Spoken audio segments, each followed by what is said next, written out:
You've probably had your blood pressure taken. The cuff inflates, then slowly deflates, and you're given two numbers, like 120/80. But what does that static measurement actually capture? It's a snapshot of a system that is never, ever still. Your blood pressure isn't a fixed value. It's a chaotic, fluctuating signal, changing with every heartbeat, every breath, and every thought. The number on the screen is a convenient fiction. This constant, frantic adjustment is managed by tiny, exquisite sensors embedded in the walls of your major arteries.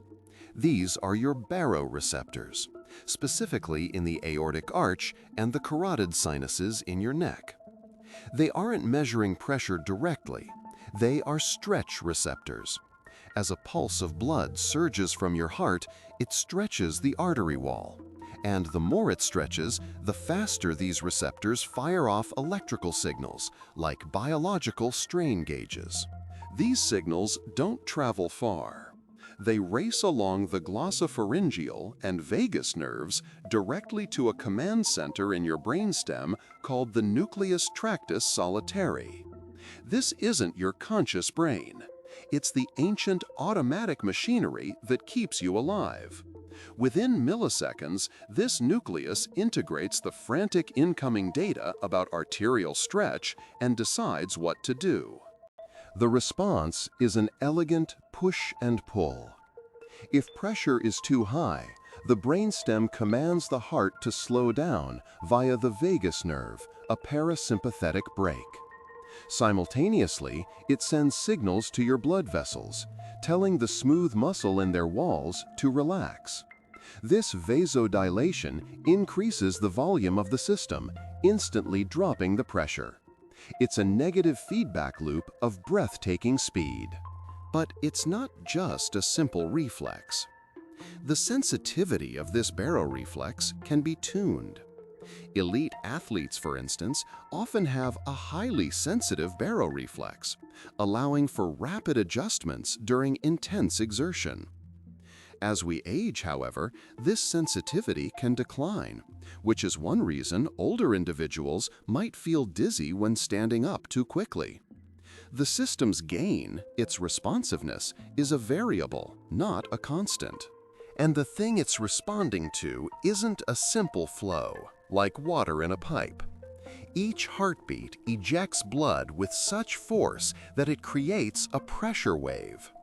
Your aorta, the massive artery leaving the heart, acts as a shock absorber. It bulges, storing some of the wave's energy in its elastic walls. This is known as the Windkessel effect. Then, as the heart relaxes, the aorta recoils, pushing blood forward and smoothing out what would otherwise be a violent, intermittent surge. This pressure wave travels through your arteries much faster than the blood itself, about 5 to 10 meters per second. Think of a line of dominoes. The wave of falling dominoes travels much faster than any single domino moves. So the pulse you feel in your wrist isn't the arrival of blood from that specific heartbeat. It's the arrival of the pressure wave generated by that beat, a wave that has been traveling and changing shape along the way. Things get even more complex because these waves don't just travel one way. When a pressure wave hits a fork in an artery, or where a large artery narrows into a smaller one, a portion of its energy is reflected backward. This creates reflected waves that travel back towards the heart. These returning waves can collide and interfere with oncoming waves, creating areas of surprisingly high or low pressure. The pressure in your ankle can be significantly higher than in your aorta because of this constructive interference. This means your body isn't maintaining a steady state, a concept we call homeostasis. Instead, it's engaged in allostasis, achieving stability through constant change. Your brain is constantly predicting future needs. Before you even stand up, your nervous system anticipates the gravitational pull on your blood and initiates a preemptive increase in vascular tone to prevent you from fainting. It reacts not to where you are, but to where you are about to be. So that single number from a blood pressure cuff is a profound oversimplification. It ignores the wave dynamics, the neural feedback that operates on a millisecond timescale, and the predictive nature of the entire system. It's an attempt to measure a storm with a ruler.